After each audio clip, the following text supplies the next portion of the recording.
नमस्कार दोस्तों, उम्मीद करते हैं कि आप लोग बहुत ही अच्छे होंगे।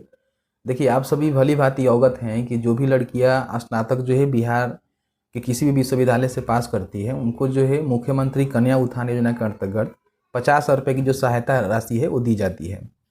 तो आप सभी जानते हैं कि इससे पहले भी मैंने वीडियो बनाकर आपको जानकारी दिया था कि इसका जो फॉर्म है, वो कैसे भरना होता है। लेकिन उसमें जो है काफ़ी सारे आपके मन में डाउट्स थे कि इसका जो रजिस्ट्रेशन नंबर होता है या फिर इसका जो मार्कशीट नंबर होता है वो कहाँ देखने को मिलता है, ठीक है। इसके साथ ही साथ इसका रजिस्ट्रेशन प्रोसेस में जो है बेसिक जो जानकारी होता है, जैसे कि आपको निवास की जानकारी डालनी होती है, आधार वेरिफिकेशन करना होता है और तमाम इसमें चीज़ें होते हैं जो मैंने उसमें क्लियर करके नहीं बता पाया था क्योंकि मेरे पास डेटा नहीं था। लेकिन अभी जो है मेरे पास एक लड़की का डेटा है जिसकी बिहाफ पे फॉर्म को भरेंगे, आपको बताएंगे कि आपको रजिस्ट्रेशन नंबर या फिर आपका जो मार्कशीट नंबर होता है वो कहाँ देखने को मिलता है। एक्चुअली इसमें बहुत सारे लोग जो है मिस करते हैं, उनको सही से पता नहीं होता है, तो उनका जो लिस्ट में नाम चेक करना होता है या फिर उनको कहने कि फॉर्म भरना होता है तो नहीं भर पाते हैं। तो उसका तरीका ही बताएंगे और किस तरह से फाइनल सबमिट तक फॉर्म को भरना है उसकी रिगार्डिंग इस वीडियो में आपको हम जानकारी देने वाले हैं। देखिए, सबसे पहले आप अपने कंप्यूटर के ब्राउज़र में मेधासॉफ्ट bih.nic.in सर्च करेंगे तो आपके सामने मेधासॉफ्ट का जो ऑफिशियल पोर्टल है यहाँ पे देखने को मिल जाएगा। यहाँ पे देखेंगे जो 2 नंबर कॉलम दिया गया है मुख्यमंत्री कन्या उत्थान योजना, ठीक है, इस पर आपको क्लिक करना है। क्लिक करने के बाद देख सकते हैं कि इस तरह से आपके सामने जो है पोर्टल आएगा, जहाँ पे आपको जो है आपका रिजल्ट 1/4/2021 से लेकर 30/9/2023 के बीच में आया हुआ है। तो अभी जो है आपका फॉर्म खुला हुआ है, 31 दिसंबर 2023 से पहले आप अपने यहाँ पे फॉर्म को ज़रूर भर लें, ठीक है। तो इस पर आप क्लिक करेंगे तो आपके सामने जो है इनका पोर्टल यहाँ पे खुल जाएगा। देखिए, सबसे पहले आपको क्या करना है कि अपना जो है लिस्ट में नाम चेक करना है, ठीक है। तो लिस्ट में नाम चेक करना जो है काफ़ी सारे लोगों को नहीं आता है, इसलिए हम सबसे पहले आपको लिस्ट में नाम चेक करना बताते हैं कि कैसे जो है लिस्ट में नाम आपको चेक करना है। यहाँ पे एक रिपोर्ट का ऑप्शन मिलेगा और यहाँ पे देखेंगे तो लिस्ट ऑफ एलिजिबल स्टूडेंट का जो है बटन मिलेगा, ठीक है। इस पर आपको क्लिक करना है। देखिए, सबसे पहले अपना जो यूनिवर्सिटी है, जैसे कि देखिए यहाँ पे काफ़ी सारे लोग गलती क्या करते हैं ना कि एक यूनिवर्सिटी के अंतर्गत जो है कई सारे कॉलेजेज होते हैं, ठीक है। तो आप जिस भी कॉलेज से पढ़े हुए हैं ना, वो कॉलेज जो है कौन सी यूनिवर्सिटी के अंतर्गत आता है वो आपको पता कर लेना है। जैसे कि यहाँ पे देख सकते हैं कि बिहार में कई प्रकार की यूनिवर्सिटी चलती है, जिनका हम फॉर्म भरने वाले हैं वो जो है जयप्रकाश यूनिवर्सिटी के अंतर्गत आता है। और इसमें जो है एक कमला राय कॉलेज है, वहाँ से इन्होंने पास आउट किया हुआ है। तो ये जो है जयप्रकाश यानी कि जेपी यूनिवर्सिटी के अंतर्गत आता है, तो इसको हम इस तरह से सेलेक्ट कर लेंगे।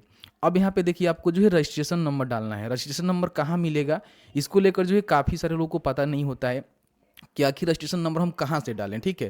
तो इसके लिए करना क्या है, आपके पास जो है जब भी आपने अपने कॉलेज के में रजिस्ट्रेशन करवाया होगा, ठीक है, तो आपको जो है इस तरह से एक रजिस्ट्रेशन सर्टिफिकेट मिला होगा, ठीक है, जो कि सभी के पास होता है। आप चेक करेंगे तो आपके पास भी होगा। तो यहाँ पे देखेंगे तो आपको जो है एक विकल्प मिलता है रजिस्ट्रेशन नंबर करके, ठीक है। तो इसके सामने देखेंगे कि इस तरह से करके आपका जो है रजिस्ट्रेशन नंबर होगा, पूरा आपको यहाँ पे टाइप करना होगा, ठीक है, जिस तरह से आपका लिखा होगा। जैसे कि यहाँ पे देख सकते हैं स्लेश लगाया गया है।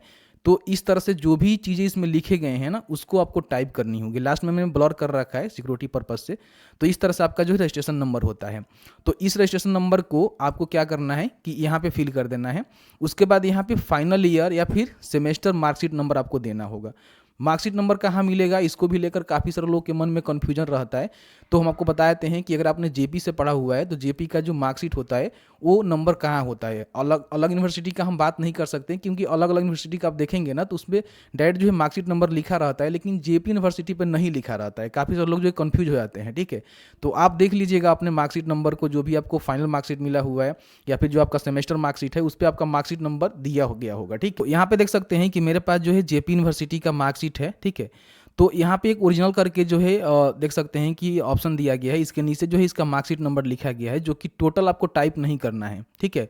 यहाँ से क्या करना है, 2 2 4 2 6, ठीक है, एक साथ 7 डिजिट जो है आपको यहाँ से लेना है। जैसे कि देख सकते हैं कि 2021 तो छोड़ देना है आपको, ठीक है। उसके पहले से जैसे कि आप देख सकते हैं कि यहाँ से 13 16 007, तो इतना ही आपको लेना है। मतलब कि जो आपका सन दिया गया है ना 21, इसके पहले स्लेश दिया गया है, ठीक है। स्लेश के बाद से आपको जो है 7 डिजिट, जैसे कि देख सकते हैं कि 2 2 4 2 6 एक साथ 7 डिजिट ही आपको यहाँ पे टाइप करना है, ठीक है। तो मेरे कंडीशन में देख सकते हैं कि 13 16 007 है, तो बस इतना ही आपको डालना है, टोटल डालने की कोई आवश्यकता नहीं है, ठीक। अब जैसे ही सर्च करेंगे तो अगर आपका रिजल्ट अवेलेबल दिखा रहा है, इसका मतलब ये है कि आपका जो है रिजल्ट यहाँ पे अपलोड कर दिया गया है।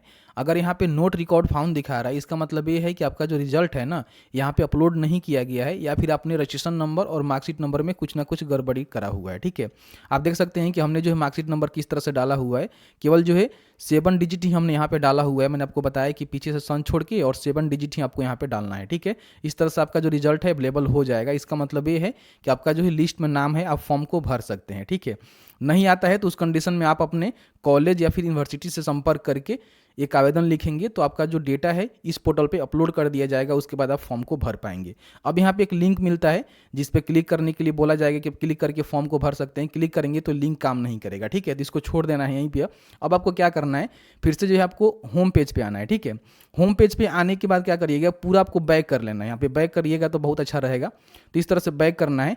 अब यहाँ पे आपको एक ऑप्शन मिलेगा click here for students registration का। ठीक है, इस पर आपको क्लिक करना है।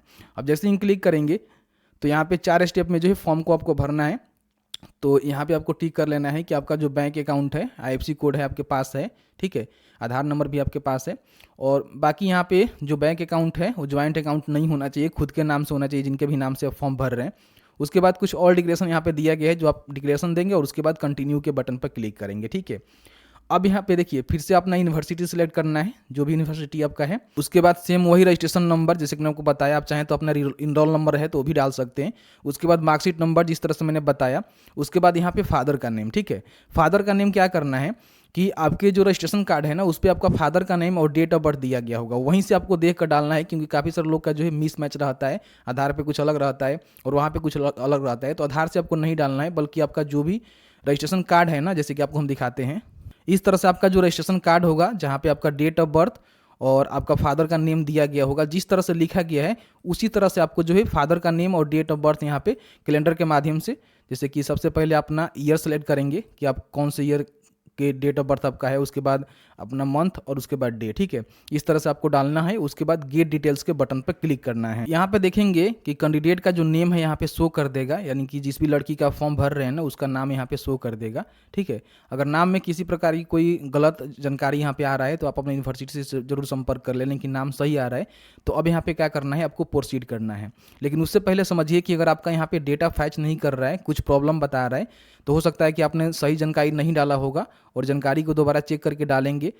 जानकारी सही डालने के बाद भी डेटा यहाँ पे फैच नहीं कर रहा है, इसका मतलब ये है कि आपका रिजल्ट अपलोड नहीं है। ठीक है, वेट करना है।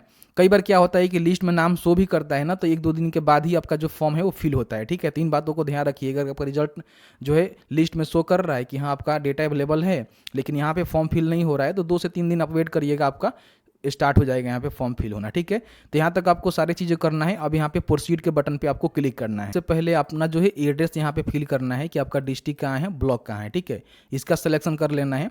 उसके बाद यहाँ पे आपको जो है आधार वेरिफिकेशन करना है, जिसपे आधार पे आपका नेम क्या है, जेंडर क्या है, आधार नंबर क्या है और आधार पे डेट ऑफ बर्थ क्या है। ठीक है, ध्यान रखिएगा कि आधार पे जो भी आपका डेटा होगा, जिस तरह से आपका नाम लिखा गया होगा, जिस तरह से आपका डेट ऑफ बर्थ होगा, वही चीज़ यहाँ पे आपको भरनी है और उसके बाद वेरीफाई आधार के बटन पे क्लिक करनी है। तो देखेंगे इस तरह से आपका जो आधार है वेरीफाई हो जाएगा, तो यहाँ पे ग्रीन हो जाएगा। इसका मतलब ये है कि आपने जो है डेटा सही डाला हुआ है और आपका जो आधार है वो वेरीफाई हो चुका है। ठीक है, उसके बाद यहाँ पे मोबाइल वेरिफिकेशन, जैसे कि मोबाइल नंबर डालेंगे, जनरेट OTP के बटन पर क्लिक करेंगे तो आपके नंबर पे OTP जाएगा। OTP डालकर यहाँ पे वेरीफाई कर लेंगे। फिर एक ईमेल ID डालेंगे, ईमेल ID पे OTP जाएगा, यहाँ से जनरेट करेंगे तो OTP जाएगा। उसके बाद OTP डालेंगे और इसको भी वेरीफाई कर लेंगे। चलिए मैं इसको फटाफट वेरीफाई कर लेता हूँ। तो इस तरह से आपका मोबाइल नंबर और ईमेल ID वेरीफाई हो जाएगा, तो यहाँ पे ग्रीन हो जाएगा। इसका मतलब ये है कि आपका मोबाइल नंबर और ईमेल ID वेरीफाई हो चुका है। अब यहाँ पे अपना जो है बैंक डिटेल्स यहाँ पे डालना होगा, जिसमें भी आप पैसे प्राप्त करना चाहते हैं। तो सबसे पहले तो आपको जो है यहाँ पे IFSC कोड लिखना होगा। कहीं भी एक बार आप क्लिक करेंगे तो आपका जो बैंक का नेम है ऑटोमेटिकली यहाँ पे फैच कर लेता है। ठीक है, आपको डालने की आवश्यकता नहीं होती है।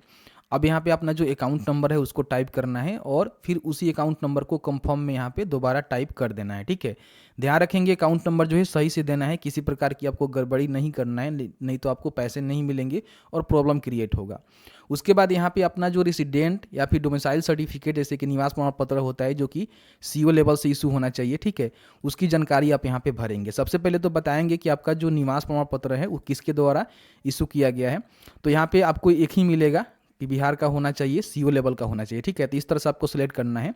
अब यहाँ पे इशू का जो है ईयर आपको बताना है कि आपका जो निवास है ना वो कब का बना हुआ है, कौन सा ईयर का बना हुआ है।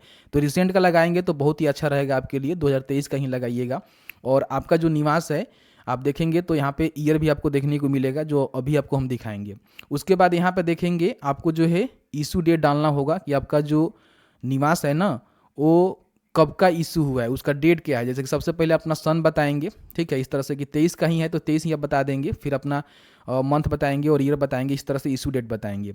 उसके बाद यहाँ पे देखिए बोला गया है कि अपना जो रेसिडेंट सर्टिफिकेट है उसका जो इशू बाई है और इशू ईयर है, ठीक है, उसको छोड़कर ओनली जो केवल नंबरिक वैल्यू होता है वो आपको डालना है। जैसे कि मेरे पास निवास है, हम आपको दिखाते हैं।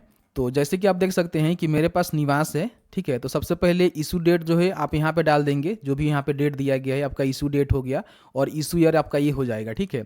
अब यहाँ पे जो प्रमाण पत्र संख्या मांगा जा रहा है जिसमें आपको ये वाला और 2023 वाला छोड़ के बाकी यहाँ पे स्लेश के बाद जो भी आपका दिया गया है ना यही केवल आपको टाइप करना है, ये दोनों को छोड़ देना है। लास्ट में जो आपको डिजिट दिया गया है ना, नंबर दिया गया है, बस इसी को आपको जो है इशू सर्टिफिकेट नंबर में जो इशू सर्टिफिकेट नंबर मांगा जा रहा है ना उसमें आपको यहाँ पे डालनी है, ठीक है, यहाँ पे, ठीक है। और उसके बाद यहाँ पे कैप्चा को फिल करना है और आपको जो है फाइनलाइज के बटन पे क्लिक करना है। देखिए अब आपके सामने जो है पूरा आपका प्रीव्यू यहाँ पे खुल जाएगा। जो भी आपने जानकारी फिल आउट किया हुआ है उसको एक बार चेकआउट कर लेना कि आपने जो भी जानकारी दिया हुआ है वो जानकारी यहाँ पे सही है कि नहीं है, ठीक है। तो चलिए मैं एक बार इसको चेकआउट कर लेता हूँ। उसके बाद आपको यहाँ पे रजिस्टर का एक बटन मिलेगा जिस पे आपको क्लिक करना है। देखिए जैसे ही आप रजिस्टर के बटन पर क्लिक करेंगे तो आपका जो रजिस्ट्रेशन है यहाँ पे सक्सेसफुल कंप्लीट हो जाएगा, ठीक है। और आप इसका यहाँ पे प्रिंट आउट ले लेंगे। देखिए इसके बाद ये मत समझिएगा कि आपका जो है फॉर्म कंप्लीट हो गया है, क्योंकि इसके बाद क्या होगा कि आपने जो भी जानकारी दिया हुआ है ना उसको जो है विभाग अपने हिसाब से सत्यापन करेगा, फिर आपको जो है यूजर आईडी और पासवर्ड देगा जिसके माध्यम से लॉगिन करके आपको जो है फाइनलाइज करना होगा, उसके बाद ही आपको पैसे मिलेंगे। तो जैसे ही यूजर आईडी पासवर्ड आता है उसके बाद कैसे फाइनलाइज करना है उसकी रिगार्डिंग भी हम जानकारी देंगे। अब यहाँ पे हम बात कर लेते हैं कि इसका जो स्टेटस है चेक करना चाहते हैं तो कैसे चेक कर सकते हैं, ठीक है। तो स्टेटस चेक करने के लिए आपको जो है स्टूडेंट के सेक्शन पे जाना होगा और यहाँ पे देखेंगे चेक रजिस्ट्रेशन स्टेटस का जो है एक बटन मिलेगा, इस पर आपको क्लिक करना है। अपना जो है यूनिवर्सिटी का नाम यहाँ पे सिलेक्ट कर लेना है, फिर अपना यूनिवर्सिटी का जो रजिस्ट्रेशन नंबर है उसको डालना है और जो भी मोबाइल नंबर आपने डालकर फॉर्म को भरा हुआ है उस नंबर को डालेंगे।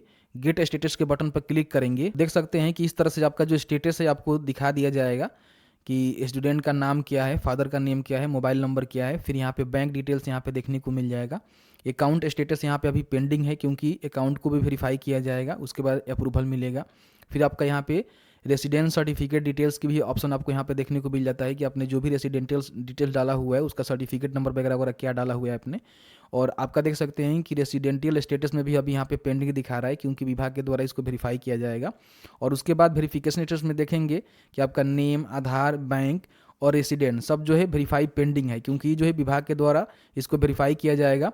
और अपना फाइनल स्टेट भी देखेंगे तो अभी जो है फुल वेरिफिकेशन यहाँ पे पेंडिंग है, ठीक है। तो फुल वेरिफिकेशन होगा फिर यहाँ पे आपका जो है अप्रूव हो जाएगा। उसके बाद आपको यूजर आईडी पासवर्ड मिलेगा जिससे आपको यहाँ पे आकर, ठीक है, लॉगिन फॉर स्टूडेंट के बटन पर क्लिक करके लॉगिन करके अपना फॉर्म को लास्ट में फाइनलाइज करना होगा। तो फाइनलाइज कैसे करने हैं उसकी रिगार्डिंग हमको जानकारी लेकर आएंगे। केवल अपना रजिस्ट्रेशन किए हैं, इसके बाद आपको लॉगिन आईडी मिलेगा, उससे फॉर्म को आपको भरना होगा, तब जाकर आपको जो है फॉर्म फाइनल सबमिट होगा। तो इस तरह से जो है समय समय पर अपना एप्लीकेशन का जो स्टेटस है चेक करते रहेंगे।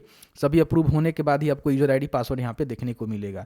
और बातों का ध्यान रखिएगा कि आपका जो आधार बैंक खाता है ना वो सीडेड होना चाहिए, मतलब कि आधार से सीडेड होना चाहिए आपका बैंक खाता, तभी जो है पैसे आपको मिलेंगे, नहीं तो नहीं मिलेंगे, ठीक है। जैसे कि आपने देखा कि मैंने जो है क्लियर करके आपको बता दिया कि अगर आपको भी मुख्यमंत्री कन्या उत्थान योजना अंतर्गत स्नातक पास लड़कियों का फॉर्म भरना है तो किस तरह से आप भर सकते हैं।